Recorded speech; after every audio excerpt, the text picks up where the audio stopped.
we're very enamored of artistic bunkering, of bunkering with character. The three elements of golf architecture of any course that give it the most character are the routing, how it lays on the land, how it showcases the landscape and brings out interesting golf in terms of the individual holes and how they fit together as an entire course. Secondly, the greens, the contouring things that we've already spoken about. But thirdly, and not far behind, if at all, the first two, is the bunkering. Nothing, perhaps it could possibly be said that nothing gives character to a golf course more than the bunkering. Bunkering not only establishes the strategy of the course, it establishes the character of it. And a lot of those old courses that we all so admire had bunkers that were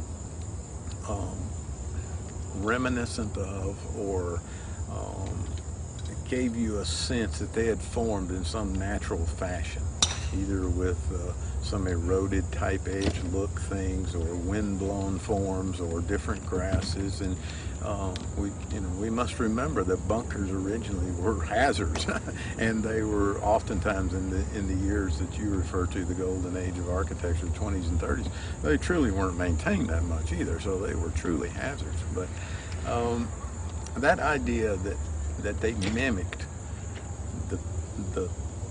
the wind-blown hazards of courses that we've all appreciated back to the birth of golf in the sandy seaside courses of the British Isles, where little scrapes would appear in the dunes, and exposed sand and wind would blow those out in all kinds of fashions, creating irregular shapes and very formidable looking hazards and dramatic looking hazards.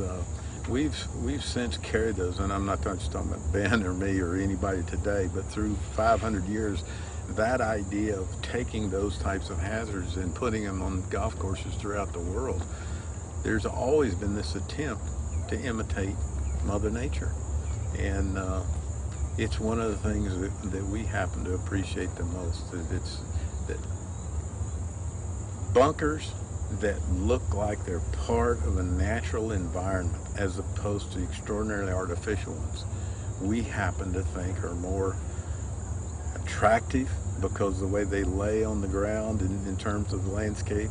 We happen to think they're more impressive, certainly more dramatic, and from a strategic standpoint, they're often more effective. Now, they may be in the same places as a more artificial looking type, or a more highly manicured type of bunker, but even though they're in the same places, one that has a bit more drama to it, or a little more may look a little more formidable, shall we say, than one that's perfectly round or symmetrical, tends to carry with it a bit of maybe intimidation, even to the point that you think, oh, I don't want to go there, I don't want to be in that.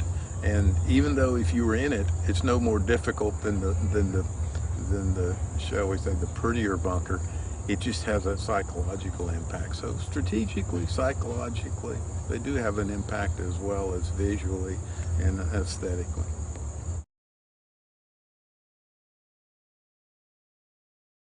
The way Mr. Maxwell laid the golf course on the ground is fascinating. It's extraordinarily interesting.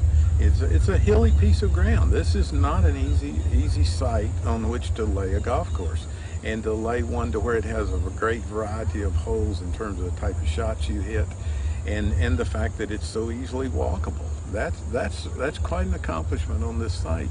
And I've told people through the years is, if you want to study how to route a golf course on a hilly site and in a small site, go to Old Town. Go to Old Town Club. Then when you add on to the routing, the incredibly artistic contouring of the greens. I guess Mr. Maxwell was known more than anything else for the contouring of his greens, the work that he and the fellows who worked with him did, whether it's here at Old Town, whether it's some of the greens at Augusta, Southern Hills, or any of the other courses for which he's known, invariably the most significant feature are the greens and how the independent contours within the greens, and they're some of the most artistic greens ever created. The idea that they're, as we call it, an independent contour internally in the green. It may not start at the sides and work in. It might be a puff that appears in the green, a bit of a rise at some point in the green, independent of the edges. Those type things Mr. Maxwell did in stunning fashion in terms of artistically as well as functionally to affect the way a ball rolls across the putting surface.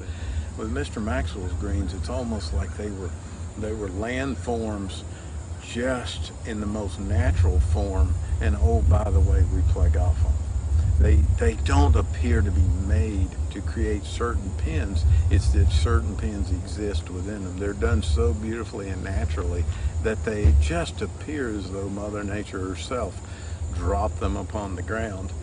And you know, if you're in our business and you try to study these types of things, you become more and more appreciative of how well these greens were done. The contours move, they meander, they appear to be just random, but in fact they function, they're artistic, and they function. So it's a fascinating thing for the people who are fortunate enough to be able to play golf at Old Town or any of Mr. Maxwell's courses.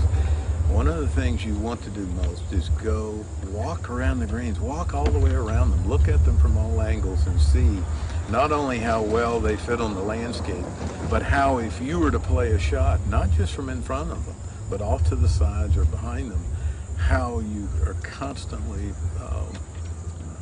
well, challenged certainly, but you encounter interesting shots, not just difficult shots, and they do. They require a lot of precise play, but more than just being difficult, they're imaginative, they're interesting, and from a distance they may all seem to be, you know, when you look at them from far away, they may seem to be somewhat similar. Only when you start to look at them individually, the detail of them, you realize how fascinating they truly are.